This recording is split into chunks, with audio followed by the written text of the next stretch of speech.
ingin berkisah tentang nabinya teman-teman semua, nabinya kita. Teman-teman tahu nabi siapa? Ya, Nabi Muhammad Sallallahu Alaihi Wasallam. Teman-teman sudah pernah mendengar ceritanya ya dari Bu Guru semua di Bunaya. Hari ini Bu Yani ingin menceritakan kembali supaya teman-teman semua tetap ingat siapa nabi kita, bagaimana saat kecilnya dulu. Baik, kita mulai ya. Teman-teman masih ingat lagu yang Nabi Muhammad Rasulullah terlahir di kota Mekah di subuh Isnin 12 Rabiul awal tahun gajah. Ayahnya bernama Abdullah, ibunya Siti Aminah. Di waktu kecil menyusunnya kepada Halimah Sa'diyah. Nabi Muhammad insan mulia, pemimpin di dunia, jujur sabar pandai luhur budi, begitulah sifatnya. Keren ya teman-teman, Nabi Muhammad jujur, solih, insya Allah masuk surga. Nah teman-teman, kita mau mengingat kembali ya cerita tentang Nabi Muhammad Sallallahu Alaihi Wasallam. Teman-teman sudah tahu nama ibunya Nabi Muhammad adalah? Ya, namanya adalah Siti Aminah. Siti Aminah itu ketika mengandung Nabi Muhammad, ketika Nabi Muhammad berada di dalam kandungan ibunya, Nabi Muhammad itu ditinggal sama ayahnya. Ayahnya tahu bernama siapa? Ya, ayahnya bernama Abdullah.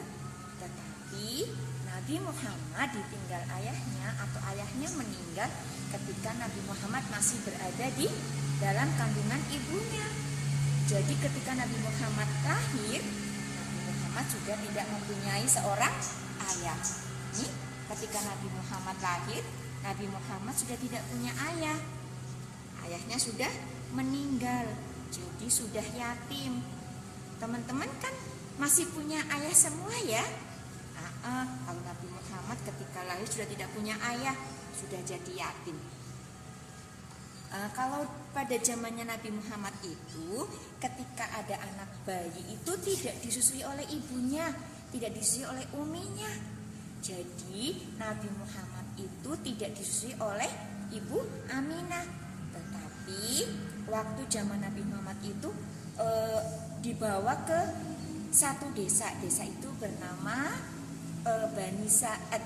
Nah, di Bani Sa'ad itu Nabi Muhammad disusui oleh ibu Halimah.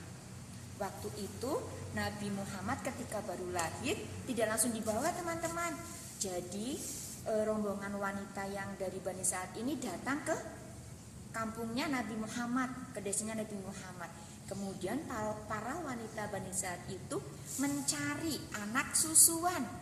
Jadi mencari bayi-bayi yang akan disusui. Nah, Ibu Halimah ini ada dalam rombongan itu. Ketika sudah kembali ke dalam rombongan, Ibu Halimah tidak mendapatkan bayi. Waktu itu Ibu Halimah sudah bertemu dengan Ibu Aminah, ibunya Nabi Muhammad.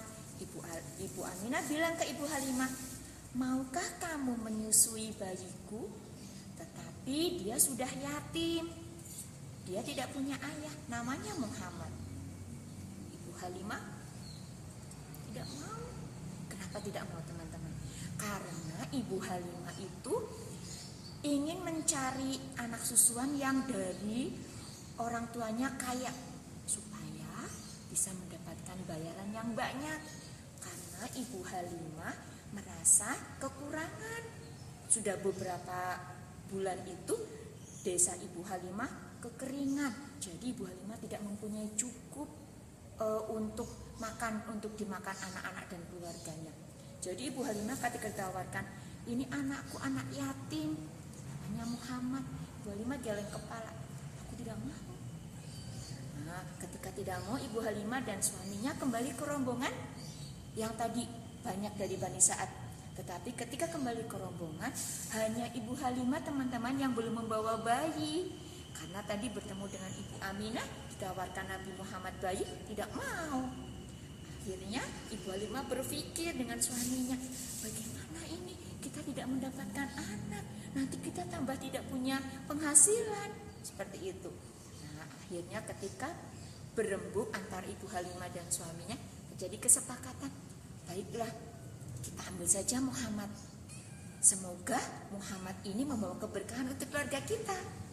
Akhirnya Ibu Halimah kembali ke Ibu Aminah, bilang ke Ibu Aminah, baiklah aku akan ambil Muhammad sebagai anak susuanku. Terima kasih, kata Ibu Aminah. Dikasih Ibu Halimah menerima bayi Muhammad. Dibawalah bayi Muhammad ke desa Bani Sa'ad. Teman-teman tahu di desa Bani Sa'ad saat itu banyak sekali binatang ternak, ada unta, ada kambing yang mereka itu semua kurus, perutnya, susunya itu tidak ada karena kekeringan. Tanaman di Bani Sa'ad waktu itu juga semuanya kekeringan karena musim kering. Tetapi Masya Allah teman-teman, ketika ada datang bayi Muhammad ke rumahnya Ibu Halimah di Bani Sa'ad itu, terjadi keajaiban. Allah memberikan keajaiban dengan dibawanya Muhammad ke desa Bani Sa'ad. Teman-teman tahu keajaibannya apa?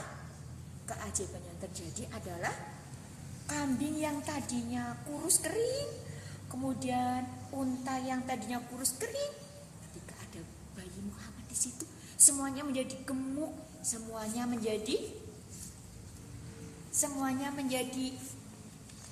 wah, ini kambingnya menjadi gemuk teman-teman, kemudian bisa menghasilkan susu yang banyak, sehingga keluarganya Ibu Halimah saat itu tidak miskin lagi karena untanya berlimpah susunya, kambingnya berlimpah susunya.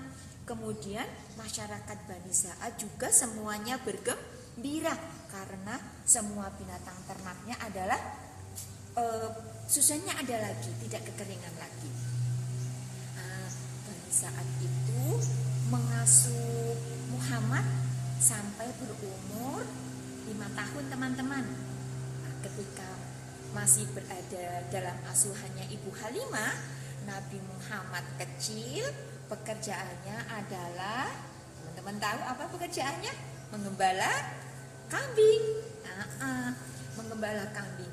Pada suatu hari, ketika Nabi Muhammad sedang menggembala kambing bersama saudaranya, bersama saudara sesusuannya, yaitu anaknya Ibu Halimah, jadi satu keajaiban. Apa teman-teman? Ternyata Nabi Muhammad ini ketika menggembala kambing didatangi oleh 2 orang laki-laki yang berpakaian putih. Teman-teman tahu, ketika itu Nabi Muhammad dibawa kemana? Ke bawah pohon yang besar. Nabi Muhammad ini teman-teman oleh 2 orang laki-laki yang berpakaian putih dibelah dadanya.